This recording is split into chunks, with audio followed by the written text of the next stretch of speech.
Imagine an infant who appears healthy at birth, but by 6 months begins to lose milestones they had already mastered.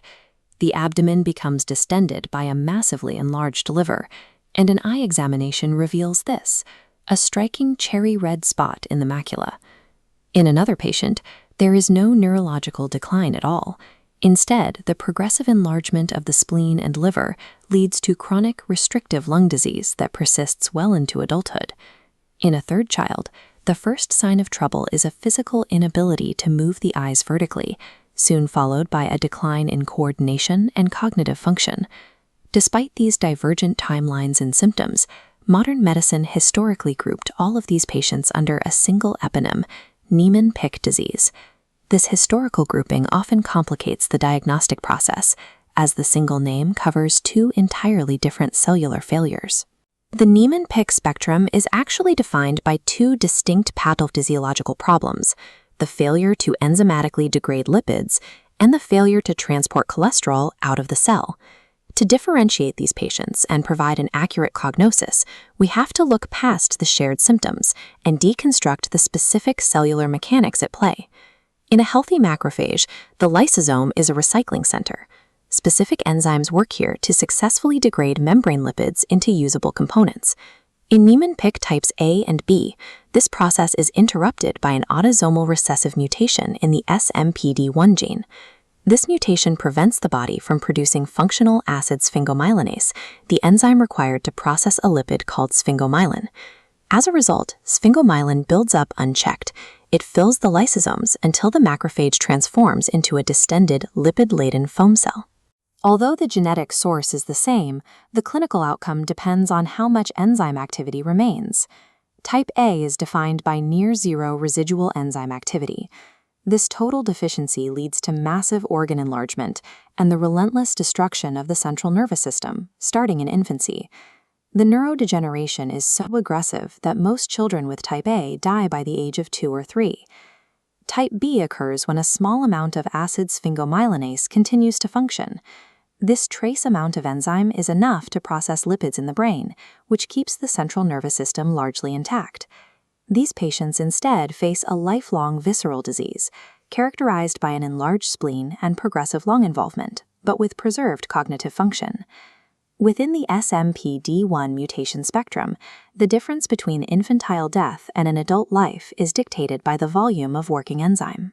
Diagnostic confusion often arises when a patient presents with classic Niemann-Pick symptoms, but laboratory tests show that their acid sphingomyelinase levels are completely normal. This is type C. In these cases, the enzymes break down lipids correctly, but the pathways used to export those lipids from the lysosome are blocked. This transport failure is caused by mutations in the NPC1 or NPC2 genes. Because the transport proteins are defective, unesterified cholesterol and glycosphingolipids become trapped inside the lysosome. This accumulation eventually triggers cellular toxicity, leading to the progressive loss of specific neurons. This particular pattern of neurodegeneration produces a hallmark symptom that is often the first indicator of type C. Clinicians look for vertical supranuclear gaze palsy, a specific loss of the ability to move the eyes upward voluntarily.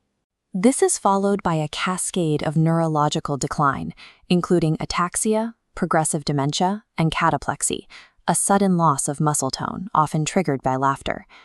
Type C represents a failure of intracellular cholesterol movement, an entirely different mechanism of neural destruction than the enzymatic failure in types A and B. Historically, these disorders were linked because they share a histological footprint, the presence of foam cells in the bone marrow, liver, and spleen. Electron microscopy may also show lamellated myelin-like inclusions, frequently referred to as zebra bodies. Because these microscopic features overlap, a definitive diagnosis requires two distinct laboratory pathways. Types A and B are confirmed by measuring acid sphingomyelinase activity in leukocytes or skin fibroblasts.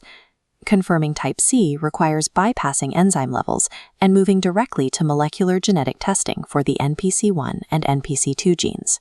While clinicians once used Philippine staining to visualize trapped cholesterol, genetic sequencing is now the diagnostic standard. Identifying the correct type is essential for management.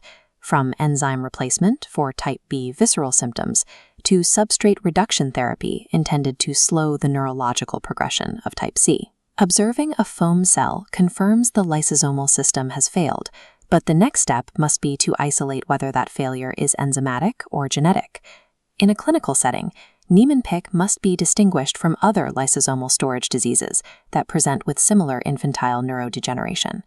This matrix outlines the differences between Niemann-Pick type A and its two closest mimics, Tay-Sachs and Gaucher disease.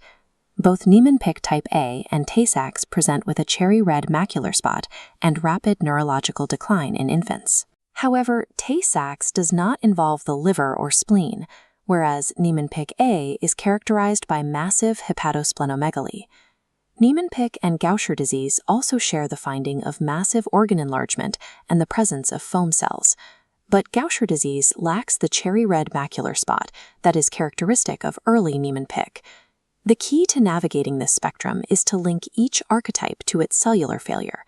Type A is an enzymatic failure leading to early infant death. Type B is the same enzymatic failure, but with enough activity to protect the brain. Type C is a cholesterol transport failure, most easily identified by the inability to move the eyes vertically. Understanding these molecular divergences provides a framework for accurate diagnosis. Let us know in the comments which lysosomal storage disorder you would like to see deconstructed next.